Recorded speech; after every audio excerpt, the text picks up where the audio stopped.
The first step in your family preparedness plan is to create a good 72-hour kit that will provide for your basic needs, enabling you to be self-reliant for a 3-day period of time.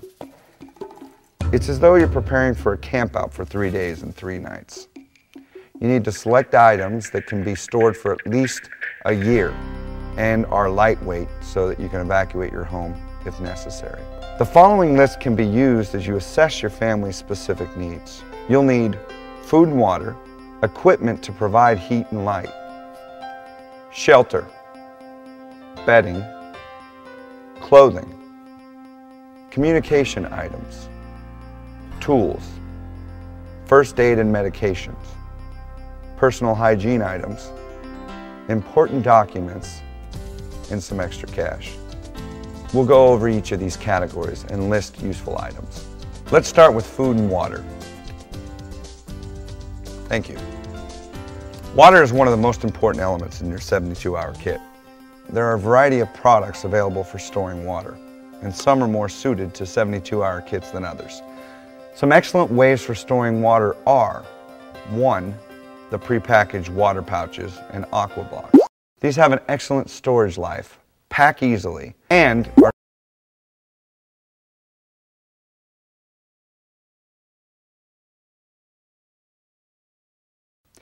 Three is a 5-gallon metallized mylar bag.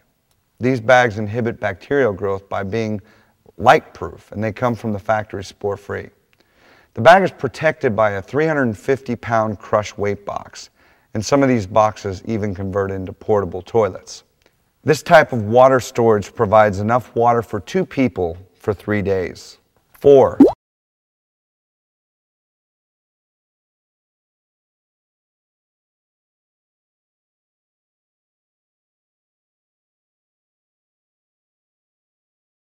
As far as the food for the 72-hour kit, some of the best for those are those that have been designed for the armed forces.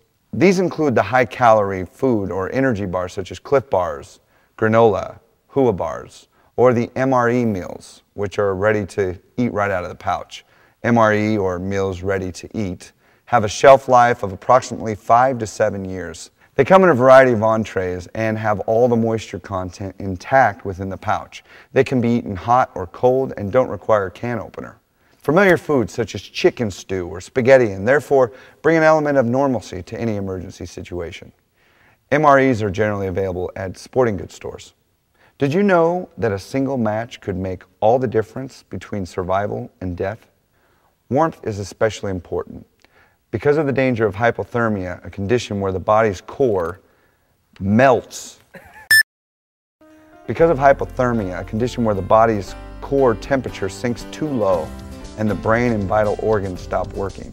Every 72-hour kit should have warming equipment, like warm packs that'll keep your fingers and toes warm, even in severe weather. Candles, blankets, even a camp heater would be nice. In most emergency situations, the loss of utilities is a common occurrence. That's why it makes sense to have some form of portable light system in your emergency preparation. The chemical light stick makes an excellent source of portable light. They are safe, non-toxic, and have an excellent shelf life. And it makes a great source of light in case you suspect that you have a gas leak inside your home. And they come in several different colors. It's also important to have a good flashlight on hand, with plenty of extra batteries and extra light bulbs as well. If you have to leave your home in a moment's notice, you would probably be very grateful that you had in your 72-hour kit reliable shelter, bedding, and extra clothing. Your shelter could run the spectrum from the most elaborate tent on the market to a plastic poncho. Emergency or rescue blankets that have a metallized liner will retain up to 90% of your radiant body heat and provide a light, effective means of insulation. A good sleeping bag is probably your best investment and providing insulation from cold.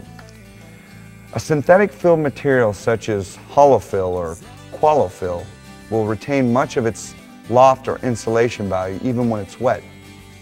Cotton is a cooling fabric and should not be used as insulation, especially if it gets wet.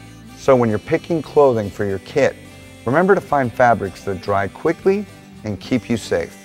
Can you imagine how terrible it would be to go without any information during an emergency? Some simple communications gear will certainly be needed for a good kit. An AM/FM radio is an essential item to your kit. One that runs on batteries or one that has some additional power sources. A solar cell on top and hand crank generator on the side. Having a radio in your kit ensures that you'll always have an emergency broadcast information during a crisis. Signaling devices such as a whistle could be used if you're stranded without help. Some tools would also be helpful in an emergency. There are many helpful tools in this inexpensive pocket knife. A small trowel or a shovel can be useful. We don't know why, but we've been told it might be useful. Some nylon stocking, just in case you want to rob a bank. Some nylon cord could even be used to help dry out wet clothing and to lash together some handy camp gadgets. A pry bar, an earthquake, or other natural disaster. A variety of other hand tools might be needed. Choose tools that have a variety of uses, conserve weight and space in your kit. A first aid kit and personal medications are the next items to include in your emergency supplies. When it comes to first aid, all of the supplies in the world will do you no good if you don't know how to use them. So first and foremost, get some training. This is generally available through your local Red Cross, hospitals, or fire department.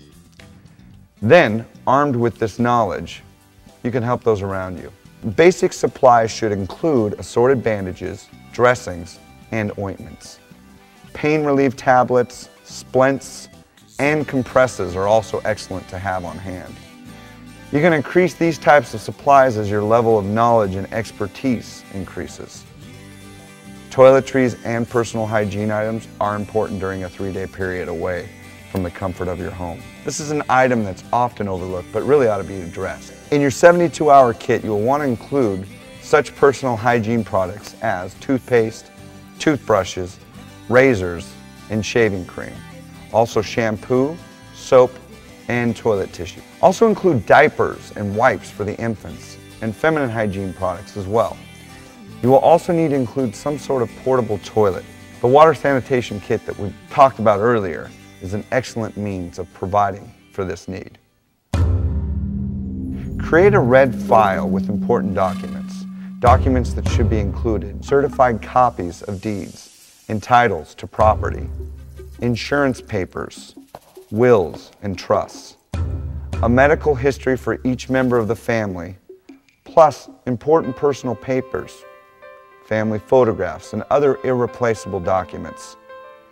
These can also be scanned and stored on a thumb drive or CD. Hard copy documents should be kept in waterproof containers such as this Ziploc bag and stored in or near your 72-hour kit. A little money could be important, and when we say money, we don't mean keep it in your ATM. In the event of a general disaster, it may be cash and carry for a while. And as we've learned from recent disasters, the banks may not have the electricity either. So keep an adequate amount of cash and small bills in your 72-hour kit. Cell phones may also be useful, but may or may not function. Payphones are some of the first phones working after a general disaster, so keep some change in your kit. Designate an out-of-area contact as a focal point for the family in the event of a local disaster. With all these supplies collected and put into a suitable container, you've made an important step toward becoming more self-reliant.